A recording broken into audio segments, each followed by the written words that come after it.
6:15 p.m. This is the Sri Lanka Broadcasting Corporation. The news, edited by Lakshman Fonseca and read by Mario Vijayawardena. The headlines. Vasat Syria, a function to mark the New Year festival, will be held on the 22nd at the Goldface Green. The IMF and the World Bank praised the Sri Lankan government's commitment to resolve the debt crisis and reform process. The National Transport Commission says special bus services have been put into operation. The police traffic on alert at major roads to enforce the law against drivers who are under the influence of alcohol. The Japanese Prime Minister seeks tighter security for election and G7 summit. Vasat Syria, a function to mark the New Year festival, will be held on the 22nd at the Goldface Green. The festival has been jointly organized by the officials of the Presidential Secretariat, the Prime Minister's Office, the Ministry of Public Administration and several other government bodies. The organizing committee said any Sri Lankan or foreigner can participate in the function. A media communique from the organizing committee said a musical program will also be held in line with the festival. The International Monetary Fund and the World Bank have praised the Sri Lankan government's commitment to resolve the debt crisis and reform process. The Deputy Managing Director of the International Monetary Fund, Kenji Okamura, appreciated the commitment of the Sri Lankan government during a meeting with the State Minister of Finance, Shehan Semasinga, on the sidelines of the 2023 IMF WB Spring Meeting in Washington, D.C. State Minister Semasinga said the Sri Lankan delegation had a productive meeting with the IMF officials and they discussed the way forward to meet the first review targets while remaining committed to complete the debt treatment negotiations as fast as possible. The Governor of the Central Bank, Dr. Nandalal Veerasinga, and the Secretary to the Finance Ministry, Mahinda Siriwardena, also participated in this meeting.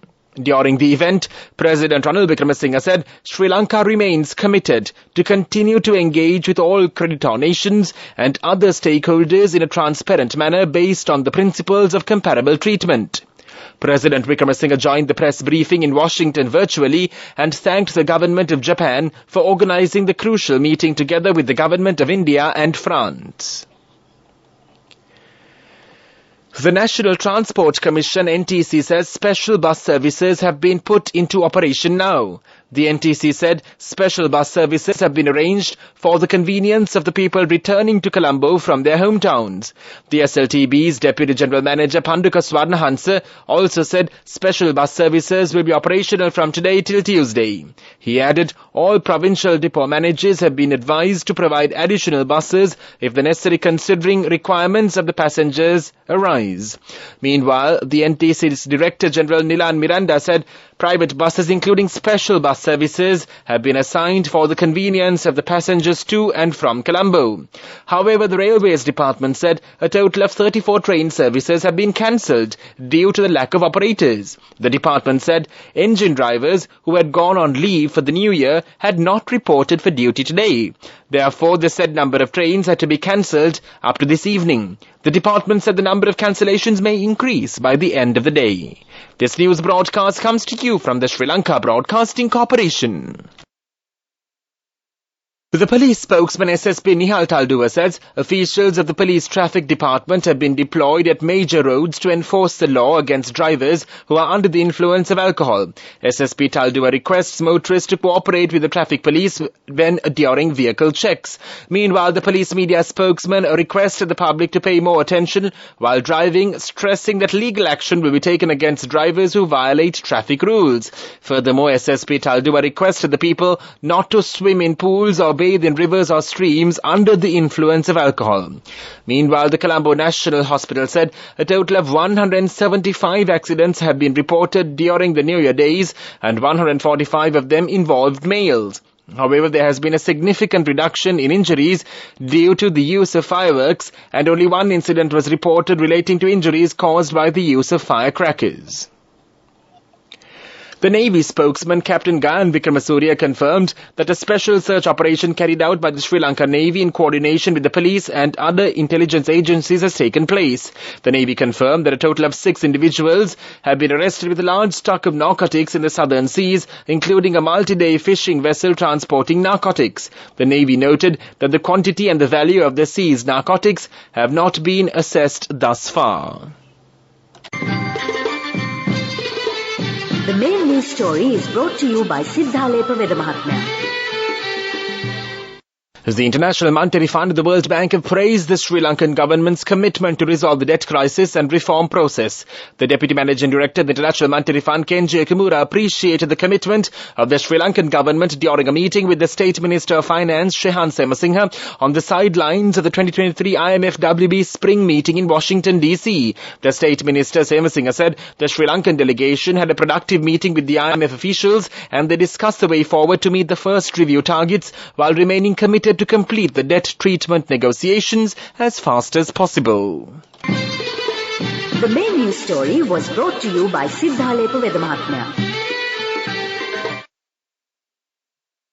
And now in Watchlight. The Met Department has issued a heat index advisory for several parts of the country, cautioning the general public to limit outdoor activities and stay hydrated. The Met Department said the temperature felt on the human body is expected to increase up to the caution level at some places in the country. The department has also advised the public to stay hydrated and take breaks in the shade as often as possible if working at job sites, and to limit strenuous outdoor activities, observe the elderly and sick, to refrain from leaving children unattended in vehicles, and also to wear lightweight and white or light-colored clothing. That came to you in Watchlight. In World News Headlines. The Japanese Prime Minister seeks tighter security for election and G7 summit. Leaders of China and Brazil agree on need for dialogue over Ukraine. Poland suspends food imports from Ukraine to assist its farmers. Japan's Prime Minister Kishida Fumio has called on the police to do everything they can to ensure security for election campaigning and the Group of 7 summit in Hiroshima next month. Kishida made the appeal today, a day after a suspected explosive device was thrown in and blew up at the site where he was just about to give a speech. Kishida was there to lend support to a lower house by-election candidate in the western city of Wakayama. The Prime Minister was evacuated unharmed. One police officer was slightly wounded. Kishida said he can never tolerate violence during an election campaign because it threatens the very foundation of democracy. Voters across Japan will go to the polls on April 23rd when the second round of unified local elections and 5 by-elections for the Diet will take place. The leaders of China and Brazil have agreed that dialogue and negotiation are the only feasible ways to settle the situation in Ukraine. Chinese President Xi Jinping met his Brazilian counterpart Luiz Inácio Lula da Silva in Beijing on Friday. The Chinese Foreign Ministry says the leaders agree that all efforts towards a peaceful settlement of the Ukrainian crisis should be encouraged and supported. President Xi Jinping stressed that China and Brazil are comprehensive strategic partners and that they should explore cooperation in agriculture, energy, infrastructure and other fields.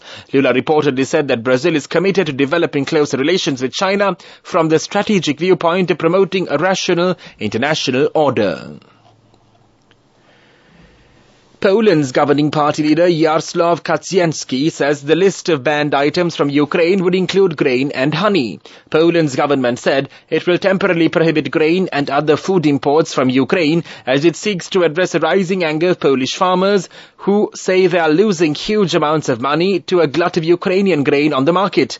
The leader of Poland's governing party, Jarosław Kaczyński, said that the Polish countryside is facing a moment of crisis and that while Poland supported Ukraine, it was forced to act to protect its farmers. And now the main points of the World News segment once again. Japanese Prime Minister seeks tighter security for election and G7 summit. The leaders of China and Brazil agree on the need for dialogue over Ukraine. Poland suspends food imports from Ukraine to assist its farmers. Development News. The Sri Lanka Association of Inbound Tour Operators and Travel Life, an international recognized sustainability certification program for the tourism industry, entered into a partnership to bring best practices into the local tourism sector. The association said the tourism industry thrives on the natural environment, wildlife and culture. They said maintaining these treasures are very important and sustainability should also be at the core of every tourism venture. Travel Life, which engages tourism enterprises in training, management and certification for tour companies, is committed to reaching sustainability. That was development news, and now in sports news. Irish seam bowling all-rounder Mark Adair says there is an excitement in the Ireland squad about potentially being the first Irish team to win a test with Sri Lanka in a two-match series being played in Gala today. Having not played a test for 4 years, Ireland lost to Bangladesh by 7 wickets in the red ball form of the game this month. Adair said all team members have bought in the squad culture and they will be able to competitively every game. Everyone is excited about getting going again. Ireland were granted test status in June 2017 but have played only 4 tests since then. Their defeat by Bangladesh, their first contest in the red ball format since facing England at Lords in July 2019. Sri Lanka lost their most recent test series 2 to New Zealand in March, having drawn 1 against Pakistan and Australia last summer. The Irish team found themselves on the back foot in their one-off test against Bangladesh, scoring 214 in their first innings and improving to 292 in their second innings with the help of a century from Lauren Tucker. Go ekak thiyana youth eකට life එකේ change එකට නියමෙට set වෙන්න ඇස් වහගෙන දැකපු වීන හැබැ කරන්න youth එකට නියමෙට set වෙන්න friendship එක මෙන්න. The all new NSB Ithru Mithru account, NSB IAM, a plan for your dream. Business News, sponsored by National Savings Bank, the safest place for your money. The award-winning loyalty program of Emirates and Fly Dubai Emirates Skywards has partnered with Dilmati to offer members an exciting opportunity to experience tea plantations in Sri Lanka. Starting from Friday, members can bid miles with Skywards exclusive for a chance to win a stay at the tea maker's private retreat from last Friday. The once-in-a-lifetime opportunity includes a tea-making masterclass, a unique culinary experience inspired by tea, food pairing experiences with tea and also a visit to explore the tea plantations. Emirates and Dilmati have enjoyed a successful partnership for more than 3 decades. The airline continues to take the Dilma brand up to 140 destinations across 6 continents through its extensive network. Business News, sponsored by National Savings Bank, the safest place for your money. Go ekak thiyana youth එකට life එකේ change එකට නියමෙට set වෙන්න ඇස් වහගෙන දැකපු වීන හැබැ කරන්න youth එකට නියමෙට set වෙන්න friendship එක මෙන්න. The all new NSB Ithru Mithru account, NSB IAM, a plan for your dream. Economic news, courtesy of LONC Finance is taking the power of innovation to the next level, winning 5 golds at the Technovation Awards 2022, leading the digital revolution with cutting-edge interbanking digital payments. LONC Finance claims the overall gold award whilst also claiming an extraordinary victory in digital banking. The April edition of the leading business magazine LMD notes that there are mixed feelings about the economy in corporate circles. However, the business magazine says that expectations for the future have begun to pick up slowly. According to the LMD, 17% of the business people interviewed by Nielsen IQ's pollsters in early March said they expect the economy to improve compared to only 7% a month ago. And a fifth of the survey sample believe that the status quo will remain over the next 12 months. On a more positive note, the magazine reports the disposition in corporate circles about projected sales volumes in the year ahead has improved by 29% than in February to a somewhat healthier 37% a month later. LONC Finance is taking the power of innovation to the next level, winning 5 golds at the Technovation Awards 2022, leading the digital revolution with cutting-edge interbanking digital payments. LONC Finance claims the overall gold award whilst also claiming an extraordinary victory in digital banking. LONC Finance will continue to innovate with the next generation digitalization of financial services, delivering a superior customer experience. Weather Report. The Met Department predicts showers, thunder showers at several places in the Sabargama province and in the Kandy and Nuvara Elia districts. The Met Department says fairly heavy showers, about 50 millimeters, are likely at some places. Showers, thunder showers can be expected at a few places in the western, southern, central, northwestern, Uva and north central provinces during the afternoon or night. Mainly fair weather will prevail elsewhere over the island. The general public has been requested to take adequate precautions to minimize damages caused by temporary local winds and lightning during the thunder showers. That was the weather report, and now the headlines of this news broadcast once again. Vasat Syria, a function to mark the New Year festival, will be held on the 22nd at the Goldface Green. The IMF and the World Bank praised the Sri Lankan government's commitment to resolve the debt crisis and reform process. The National Transport Commission says special bus services have been put into operation. The police traffic on alert at major roads to enforce the law against drivers who are under the influence of alcohol. The Japanese Prime Minister seeks tighter security for election and a G7 summit. That concludes this news broadcast. You are with Radio Sri Lanka.